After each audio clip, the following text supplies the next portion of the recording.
இதுதான் மூக்கிரட்டை கீரை. இந்த மூக்கிரட்டை கீரையில் நிறைய மருத்துவ குணங்கள் இருக்குங்க. அதில் ஒரு சிலதை பார்க்கலாம்.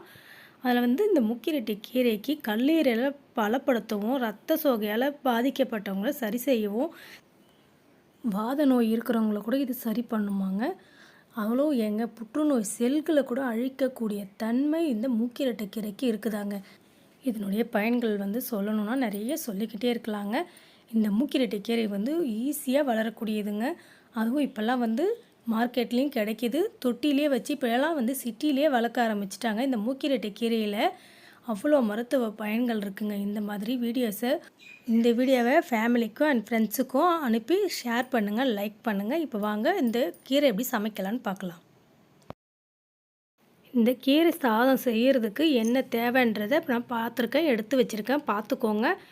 இதுக்கு என்னென்ன தேவைன்றதை நான் ஒரு லிஸ்ட்டு கொடுக்குறேங்க. மூக்கிரட்டை கீரை முதல் பறித்து இந்த மாதிரி வச்சுக்கலாம். இதை அலசிட்டு பொடியை நறுக்கியும் எடுத்து வச்சுக்கோங்க. இப்போ இதுக்கு என்ன தேவை செய்முறையை பார்க்கலாம்.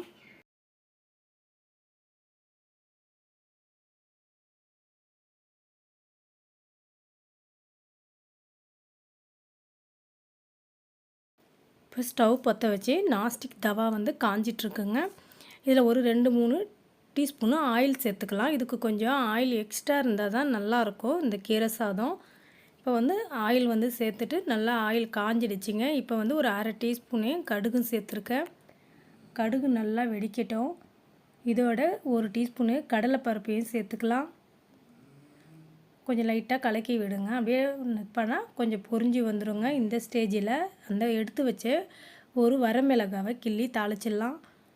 ஒரு கரண்டி வச்சு நல்லா கிண்டி விட்டுருங்க. நல்லா பொரிஞ்சு நிறம் மாறி வருதுங்க. இந்த ஸ்டேஜில் எடுத்து வச்ச அந்த 1 கப்பு வெங்காயத்தை இதில் சேர்த்து அதையும் நல்லா பொன்னிறமாக வதக்கிக்கலாம்.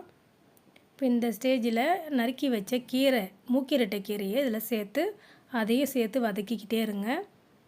இதுக்கு தேவைக்கேற்ப உப்பு சேர்த்துக்கலாம். கொஞ்சமாக அந்த கீரை வதங்கிறதுக்கு மட்டும் உப்பு சேர்த்துக்கிறேன்.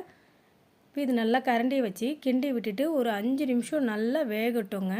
ஒரு மூடி போட்டு மூடியாச்சு. இப்போ 5 நிமிஷம் கழித்து ஓப்பன் பண்ணலாம். இப்போ 5 நிமிஷம் ஆற வச்ச சாதம் எடுத்துக்கலாம். 1 கப்பு சாதம் எடுத்து இதிலே சேர்த்து நல்லா ஒரு 2 நிமிஷம் சிம்மில் வச்சுட்டு கிளறி விட்டுருங்க. இதுக்கு கொஞ்சமாக தேவைக்கேற்ப உப்பு போட்டுக்கோங்க. ஏன்னா சாதம் போட்டதுனால இப்போ உப்பு கம்மியாக இருக்கும். இதுக்கு மட்டும் கொஞ்சமாக சேர்த்துக்குங்க.